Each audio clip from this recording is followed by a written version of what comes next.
from hell. This is the Monstrous-Feminine podcast. My name is Louisa, and I'm joined by my coven members, Mila, Tyia, and Mina. And we're here to talk about the representation of women in horror films. It's a fascinating topic for us because we've noticed that women in many ways make horror. Horror relies on our screams, our virginity, our blood, our bodies, our sanity, our insanity. But we find that not often enough are these horror tropes discussed by women. So we want to give voice to these themes and critiques and just have a space where we can genuinely geek out about horror. As you may have noticed, we've borrowed our title from the iconic Barbara Creed, who breaks down the female monsters we see in horror into 5 categories: the archaic mother, the monstrous womb, the witch, the possessed woman, and the vampire. In this episode, we'll be focusing specifically on the last 3. To help us address this topic, we'll be taking a look at female representation in the 1976 classic directed by Brian De Palma, Carrie. Then we're going to look at 2009 cult classic Jennifer's Body, written by Diablo Cody and directed by Karen Kusama. And finally, we're also analysing the independent film A Girl Walks Home Alone at Night, which came out in 2014 and is directed by Anna Lily Amirpour.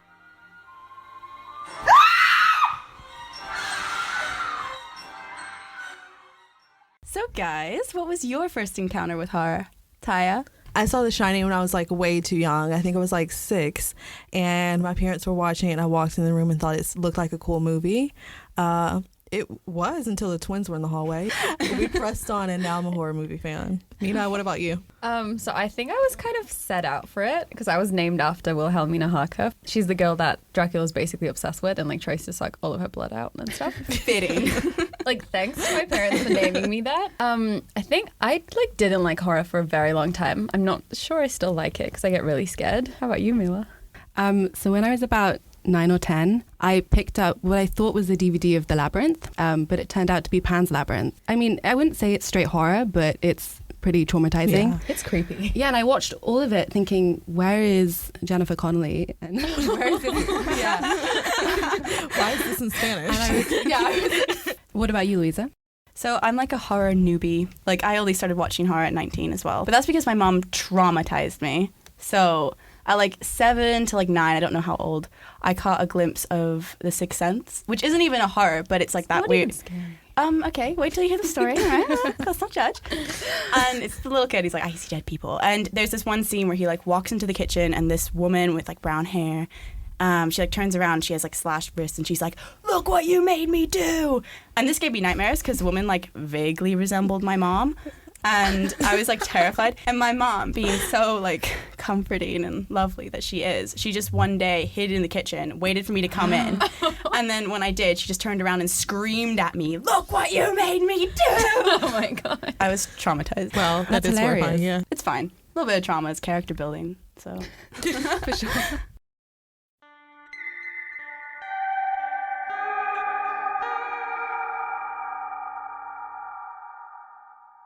At times throughout this episode, we will also be including clips from an interview with a very special guest, Kay Purves. Kay is a British Asian filmmaker and creator of the independent film company Bad Wolf Films. Her first film, Maya, is about jinn possession. In Pakistan, jinn are supernatural forces who take over your mind, in a process similar to demonic possession. Her second film, called Black Lake, is about a churel, which is a South Asian witch. Because these films are not yet out to the public, this is truly a privilege. We get to have an exclusive sneak peek at how monstrous women are created from the perspective of someone who is behind the camera. So what are your thoughts on the Monstrous-Feminine? Louise, do you want to go first? So from like my perspective of it, she basically looks at all the critique of horror films before her, and she says like, people are analyzing women as a victim because they're kind of using Freud's belief that women are already castrated. But she goes, no. Women are not the victims because they're castrated. Women are actually the monsters because they have the ability to castrate. And then from there, she goes and talks about how women are monstrous, and it's largely linked to our reproductive body parts and waist. Vaginas. Essentially, vaginas, wombs, menstrual blood. That's why we wanted to sort of base this podcast off of her work, because we want to take a look at new perspectives on horror movies, especially all being women. But she also says it's not necessarily a completely empowering position. Yeah. Because, like, you know, men fear those things, and that's why they're scary. Yeah. So it's like a negotiation of power, basically. Definitely. That nuance is what makes it Yeah. interesting to talk about. There's also the abject. So what is the abject? I would say like anything that's taboo or that freaks you out. The visual of it makes you afraid, like blood or puke or things that are just taboo in general, like incest or things that they will use in a horror movie in association with the Monstrous-Feminine. Yeah, so it's like anything that also breaks down your own identity. So if it's like the boundary between self and other, like waste or I guess the womb, because that grows life, but it's also, it reminds you of death, which is why it's scary and often depicted in horror films. That's why reproductive organs tend to be such a freaky deaky thing. She also says that corpse-like images kind of fuse sex and death with Medusa-like figures that are sexy but evil at the same time. They display male anxieties about female sexuality.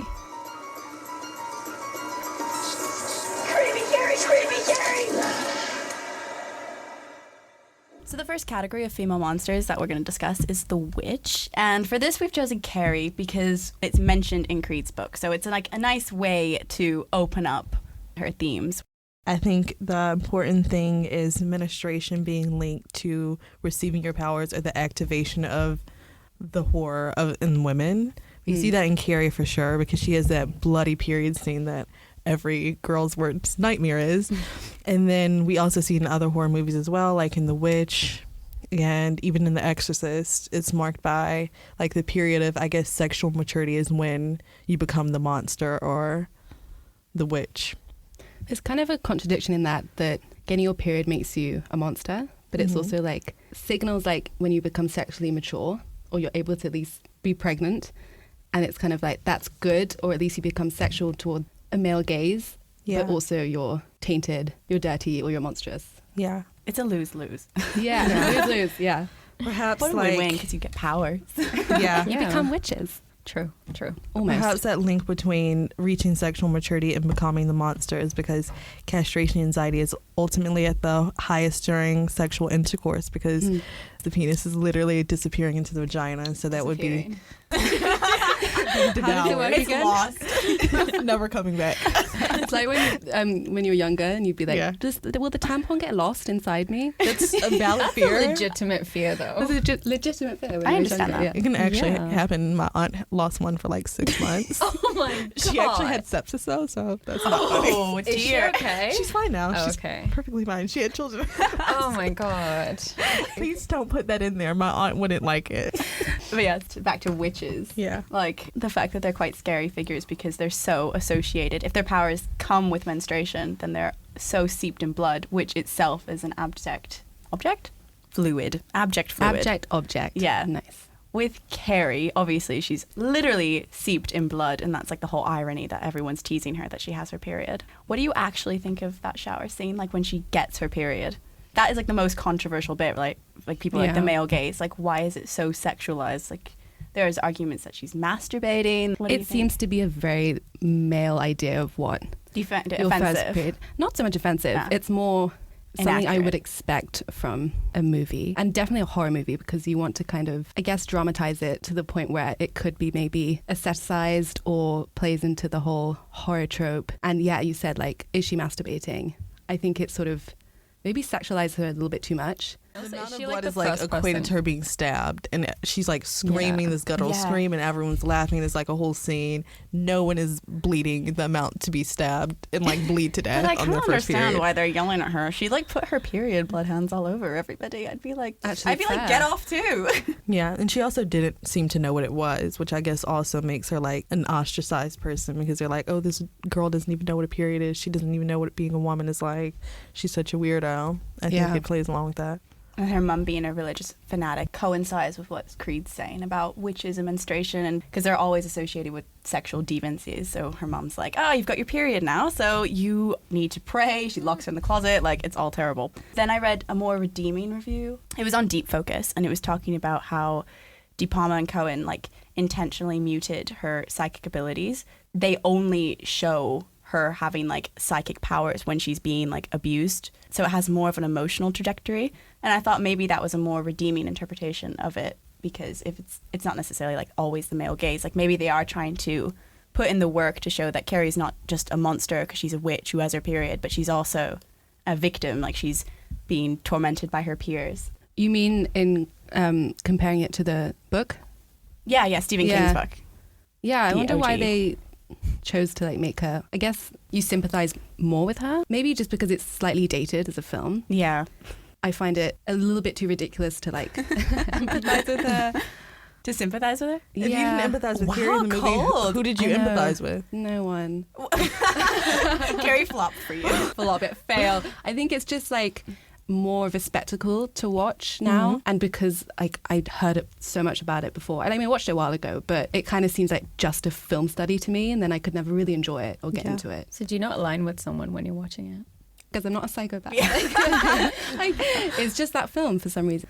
I disagree. I think she's like really emotional, and I think it's like kind of psychological. Like you really see her abuse happening as the film progresses, and there's a definite sort of decline and trajectory. And like by the time she kills everyone, I'm like, yeah. I did get some satisfaction from the end. I don't know if I would say satisfaction, but I did find it interesting about how her powers seem to be strongest when she's like covered in blood, because like she really goes off on everyone and destroys Yeah. everyone once they cover her in that pig's blood, which justifiably like was disgusting and cruel. But her response, of course, to murder people who didn't have anything to do with it was like pretty brutal. But She I did think show him though. I was Yeah. I'm like, go off. maybe the blood is kind of like a dark baptism of Ooh, her I like powers. that.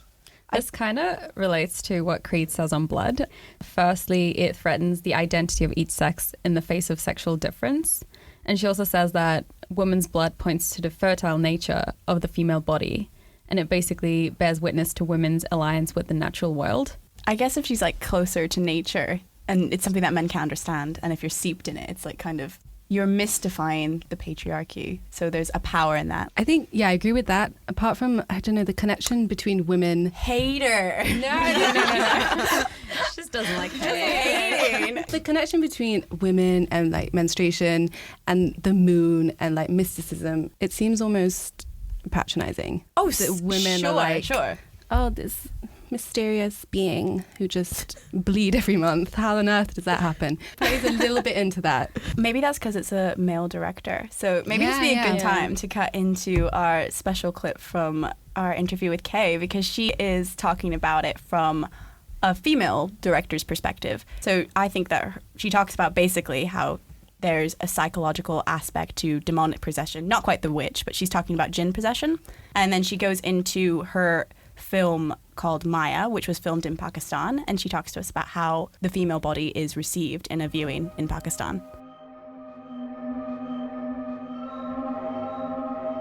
Like, I felt really compelled to tell this story. I really did. And it all tied in with the kind of treatment of women. So people sometimes argue, you get a lot of superstitious people in kind of third world countries. So there's this kind of argument that those things only happen there. And I've talked to quite a few people in Pakistan, women who might have suffered from like epilepsy, but they'd been treated for demonic possession and things like that. So I really wanted to write a story that had a central character of a woman, and kind of explore that thin line between demonic possession and the kind of psychological nature of it. There's a moment where Maya wakes up and she's on her period, and there's a bit of blood on the sheets, and she goes in for a shower and there's a bit of blood that trickles down her leg. And it was that moment where everybody who's watching me just held their breath. There's nothing scarier than a period. Absolutely. And you know what? I thought, God, I'm probably going to have to go into hiding after this. But despite how terrifying all the other concepts were in the film, jinn possession, they believe in it and all this other stuff, that was the one thing I thought was the most controversial thing about that film. But for me, it just felt so normal. I mean, I guess I did put it in there to kind of challenge the way things are looked at, because things like periods and sex, things like these things are very much taboo. But I just kind of wanted the film to be as realistic as possible. So there's a lot of nightmare sequences, and like personally speaking, if I've had a really horrific nightmare, I know I'm due. So I kind of used my own personal experience, and I thought, well, this is something I'm just going to throw into my movie. If she's had a really horrible nightmare, is it a nightmare? Is it a memory? What's going on in her subconscious? And then she wakes up and she's on her period. For me, it's like, well, it's just the way it is. It's like a superpower you have. I wish I had that. So our next monster category is the possessed woman. We've chosen the iconic Jennifer's Body for it, Megan Fox as a hot possessed woman. This is what dreams are made of. I am going to eat your soul And shit. It's over, Snooki! Thought you only murdered boys. I go both ways. That's what my dreams are made of. She is hot. She is hot. She's also a great actress, and we're Yeah, not we're objectifying not her. encouraging Yeah. that. Yeah. We're also pigs who should concentrate, which is basically the whole problem of Jennifer's body, right? Like how everyone was too distracted by Megan Fox being Even hot. we just objectify Yeah, guys, her. that was a bit. I we were didn't just partake proving in a that. point. Yeah, it's a bit. It was a bit. We weren't sexualizing her. We were. But she is hot. Just we want to make that clear. So, like, why did it flop? Okay, I think it really comes down to it was a movie marketed to men, but it was a movie made for women. I think rewatching it recently, I was like, of course, nobody liked this. Like, I mean, the sort of young white male demographic. I think it has always been and will always be like quite controversial and unique and really hard to get. I don't mean that in like a high art, bougie bullshit kind of way. Definitely not high art. Definitely not. But it is like, I don't know, it's really distinct and like such a female experience. Yeah. Yeah. I get what you're saying because I only watched it recently and that was like going into it having like all those posters where she literally looks like a porn star, like Yeah. Megan Fox that is. She's dressed in like some skimpy schoolgirl outfit with her legs splayed like in front of a chalkboard, and that was all I knew of it. I didn't even know that Amanda Seyfried was in it until I watched it, and I was like, oh, there's two girls in here, like there's two women leads, and the film's actually about their relationship, and it's kind of gay, which is great. We love It's super gay. We love things which are super gay, but yeah. But it has a female director. Like, what does that tell us? I think an interesting conversation to have about this is like, this movie wasn't successful when it was released, but would it be successful now? Because we've had a lot of female-directed movies and female-written films like Booksmart that recently came out that people really aimed towards women, and they also weren't successful. So I'm not sure if that was the exact reason why it was unsuccessful. In actuality, I think the film is kind of exploring the relationship between Needy and Jennifer, and also like sexuality as means for death, which like we talked about the link between sex and death earlier, because like Jennifer uses her sexuality to get her victims, and it's like only when she says I go both ways is she able to like even try to kill Needy. Yeah. But before that, it's like she only goes for men, so it's like her sexual attraction or her ability to have sex with someone is innately what makes her be able to kill them and absorb their powers. Yeah. So I don't know. You're right about like the horror elements not quite being scary enough, but then also Megan Fox wasn't sexualized, I guess, to the limit that like teenage boys would be satisfied with. So I think it kind of failed like as, no, I wouldn't say it failed as a horror movie. Yeah. At least I wouldn't see it as like a traditional horror movie at all. Yeah. It probably failed in like people's expectations as a horror movie, but also as like a kind of like sexy B movie. Oh, Megan Fox is going Does to she be actually naked. have sex with any of them? Because she kills them before that. She says that she's not a virgin. She's not and nude then in that's the movie at all either. It's like very much, I would say almost satirical, like what you would want her to be, this gaudy, sexy Yeah. goddess. But she in actuality is like a monster. She doesn't get naked. It's not really like that Transformers disgusting gaze that you get of her. Yeah. It's like her actually being this beast. Which is In like kind of a weird empowering way as well. She So, kind of lures men in with that, yeah. yeah, she's like and then the femme doesn't fatale. actually, kind of like leaves them hanging. Blue balls. Like actually kills them. blue body. It's recently been called timely due to the Me Too movement, and that kind of like says that violence against women is a recent trend. That's a bit weird. I think it would have been successful, like you were saying, Mila, had it been marketed to the right demographic at the time. Because, like, if I had seen that, because I found their relationship quite relatable, I was, like, half in love, but half envious of, like, my super pretty straight best friend.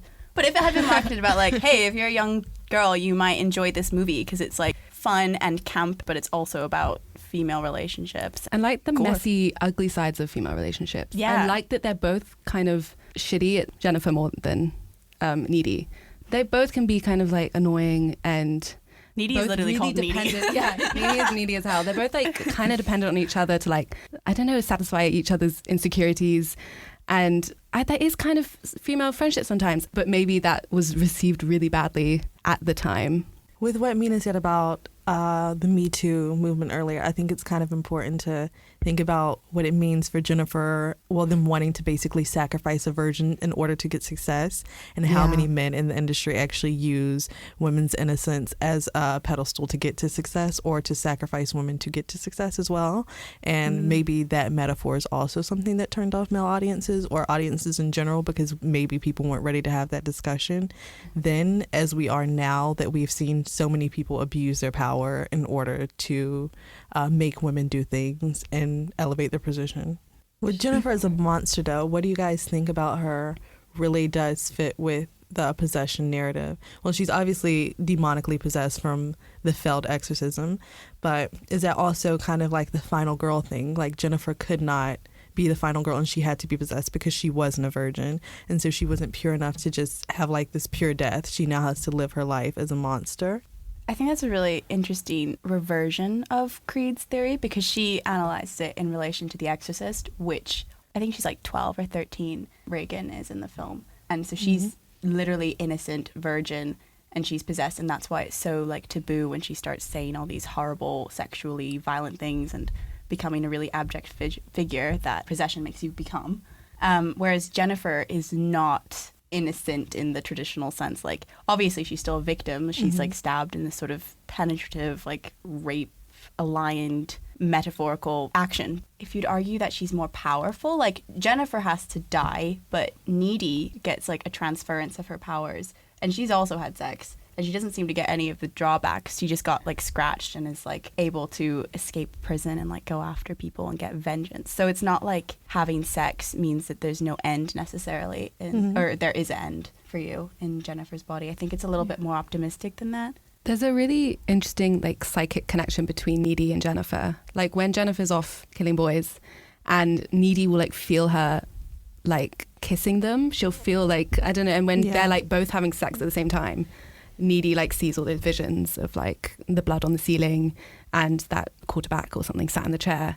And I didn't know what to think of it, like that sort of doppelganger, like riff off female relationships, you know, being super close, or whether there is a kind of connection between them where maybe it's like split. I would just say it's like the female director thing again, being able to like trying to emphasize that this is about female relationships. Yeah. Which is kind of what Kay was saying. So one of like my favourite films in the last 5 years was Neon Demon by Nicholas Winding Refn, and the DOP of the film is female, which is, it feels like such a rare thing, and one of the reasons I love the film is because it's so beautiful and so desirable. And when we talk about things like the male gaze, because there's so many women in the film, and you think, wow, even though she's splattered in blood, she looks sexy, but then you think, wait a minute, the way it's shot feels different. And you don't know, I read about it, it's like, oh, it's a female DOP. This is why there's something just that extra bit special about it.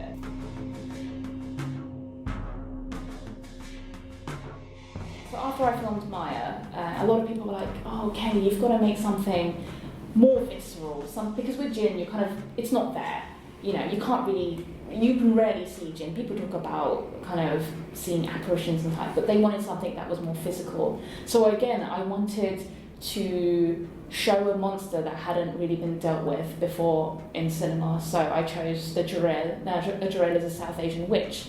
Now, I've only seen films dealing with Jurel in Bollywood films. She's very much depicted as like a siren type figure, you know, luring men, seducing them, killing them. Her true form is basically very Sadako-ish like, so kind of long black hair, but she has contorted limbs and things, and people say she lives in certain types of trees.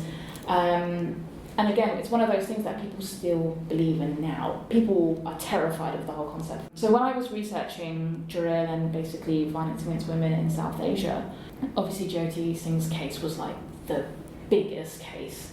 And I think one of the reasons that really affected me is because she was coming back from the cinema on a bus with a friend. And that could be any of us. That could be any woman coming home from the cinema. She just wants to go and see a movie, you know. And it just really affected me. And I thought, as a female filmmaker, or just as a person, I had a kind of responsibility to kind of tackle something like this in my movie. So Black Lake is quite complex because although it deals with violence against women, it also deals with a cycle of violence. So I did talk to a lot of women who or friends of women who had been subjected to violence and how they were after that. And why it's complicated is because obviously Me Too happened as well. And, you know, we look at kind of women and the kind of violence they've been subjected to, but Black Lake deals with women who then go on to become violent towards other people, which is why it's complex in that sense.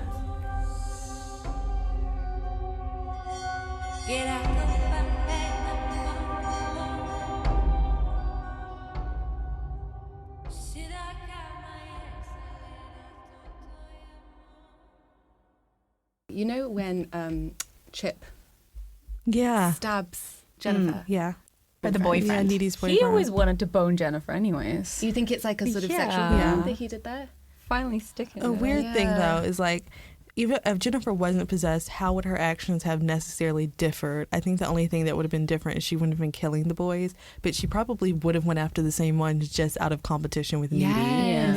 Nice. Just like the goth guy was like more into Needy than Jennifer, so she like wanted to go after him. So I think the innate competition between them and that insecurity, she would have done the same thing.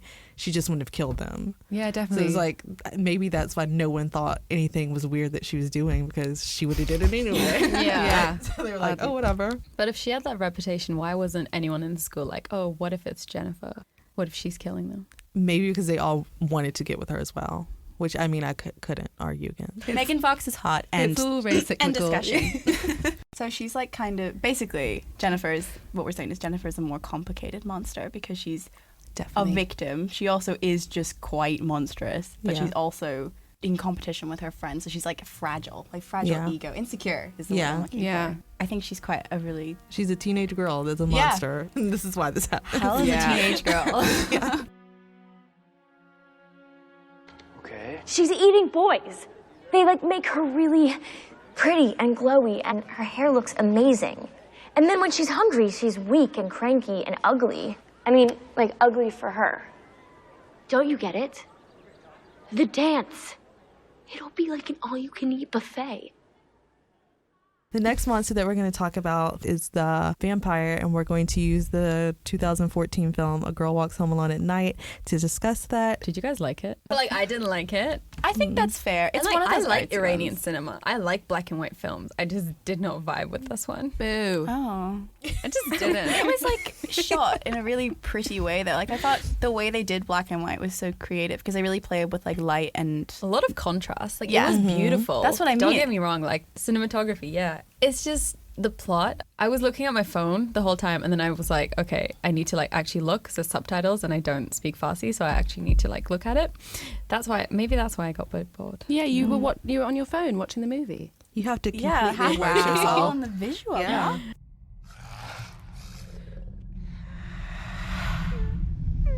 میتونم چشماتو از حدقه در بیارم بدن سگا بخورم. So what did you think of her as like a vampire? Like what did we think of her as like a monstrous feminine? I feel like she must be very hungry because she ate all of 2 people in that movie. Oh yeah. You mean she must have been hungry, or She must have been hungry because she only ate twice in the movie. Like she only killed 2 people. But maybe that's all you need to sustain yourself as a vampire. How hungry are vampires? I don't know. Or she only needs to feed off bad men. Maybe she doesn't actually need to, but she wants to. It's not like we see her like in the same way as like Jennifer's body, where like she needs to eat and she like Yeah. starts Yeah. looking To get pretty. terrible. But like in this one, it's like she looks the same, and it seems like she does do it more out of like joy or like justice in a weird vigilante way than like she's hungry. So retract last statement. She's not hungry. She's out here fighting Retract. crime. It's interesting Yeah. you said vigilante because the whole film for me gave off that sort of outlaw spaghetti western vibe, and I didn't expect that at all from the movie. And it was I think what made me enjoy it so much was I was like, oh, okay, it's sort of like a weird surreal western. And I don't know, I've never thought about the sort of idea of a vampire movie mixed with a western. But do you think that would play into the monstrous feminine in any way? I read a really good article about that. Ah, nice. It was written by Abdi and Calafel. I hope I'm saying that right because I just want to credit them because it was really good. Because obviously Creed talks about how the vampire is like queer and she's sexually aggressive and she like seduces young women. Here we don't really have that, but it's queer in other ways. And they were talking about queer in a place that is not really defined. It's like a border. And that's kind of what the whole setting of the whole movie is. It's like spaghetti western. The time is like contemporary, but it's shot in black and white and has 80s music. It's all kind of mixed in, and just it is queer in a traditional sense because she's gender bending. Like, she takes vengeance against somebody who, the character Hussein, who like abuses the prostitute or injects her against her will, and she, you know, kills him out of vengeance. So she's kind of reversing patriarchal roles or gender roles there. So the article was also talking about how, because she's an other, like the people around her connect to her, like the prostitute and the main guy. I'm really bad with names. What's his name? Dracula. No, Dracula. The guy Dracula. whose name What starts was with an his A. Yeah. Who's her love interest? Yeah. Arash. Oh. Yeah, so it's kind of like he's attracted to her as well because they're both have a queer outsider status, and it then kind of by the end isn't really a horror at all, but like more of like a kind of road love movie. story. Yeah, like The end is like the beginning of a road movie. yeah. This essay argued that they were like going off to find like some sort of queer utopia because Oh, okay. they're always on the Awesome. fringes. It was just kind of queer in that it's about borders and boundaries. You see the oil rigging, the like Yeah. industrial side of it. That is like similar to most westerns, like that sort of duality between the industrial and also the frontier, the Wild West. And there is that, From like a US Middle East perspective, it's like, especially with the oil. yeah, Yeah. with the oil. Like, it's based in Iran. Like, Bad City is based in Iran, and the oil is basically being extracted, and that's why the city has absolutely nothing else to itself. And it's kind of like the vampire extracting the blood out of the men. And it's basically like America invading a Middle Eastern country for the sake of economy. Yeah, Okay, I totally Boom. did not read that. Roasted. Wow. yeah. Wow. Yeah. Yeah. She's doing the same to Yeah. the male character. And maybe that's like her sucking the oil back from like the patriarchal Okay, I need to stop. Like, it's literally forcing the West to confront the other because it's showing that they're quite intertwined. Yeah, definitely. I also thought it was interesting, like how I guess in traditional vampire movies you see like the vampire kind of like allure this like innocent woman off, and they like get together because he's really bad but she's really good, i.e. Twilight. But like in this movie, Arash is like her kind of person she's luring in, like in a way that she kind of seduces him a bit. Don't you think she's also a little bit seduced by Yeah. I his? think Yeah. it's mutual. But then like when they have like Gentlemaness. the dance scene in her room and she's like resisting his neck even though it's there, it's like almost a bit sexual, I think. Yeah, Like yeah. in the sense of like it's not just like her wanting to eat him, it's also like her sexual attraction to him that's kind of being repressed a bit. It was a very innocent love between them. It was like a sort of Americana teen movie, like those sort of old-fashioned, like, let's go sit on our car by the power plant and like this happens in the movie. It is a power plant, and they're like sat. You know, it's kind of idyllic, and I don't know. So you're definitely not having your like, you know, teen like romance. Although you did say, and I agree, that was quite sexual when she was like resisting his neck. Otherwise, they're just like, all he does is like caress her face. Yeah. It's all pretty PG. She like very much, I feel like, kind of sweeps him off his feet, and like the escape with him at the end of the car is more like he has to take the good parts and the bad parts. And I think traditionally in cinema in general, it's kind of like the woman has to take the good parts and the bad parts of the man. Yeah. And like accept that he's done something that wrongs her. But in this movie, it was like Equal. she did wrong him because, of course, she killed his father, but it was also like his father was terrible to him and was a terrible person and drugged someone. And so while it was like something negative and he kind of realized maybe she isn't purely good, it also made him question like his sense of good and evil and kind of accept that she was the best that he was going to find in Bad City. You're the best I'll do. Yeah, I'll take you. Maybe it's like an acceptance of the monstrous-feminine. Yeah. So like, they Yeah. finally understood it. Or maybe he Like- was castrated. Yeah.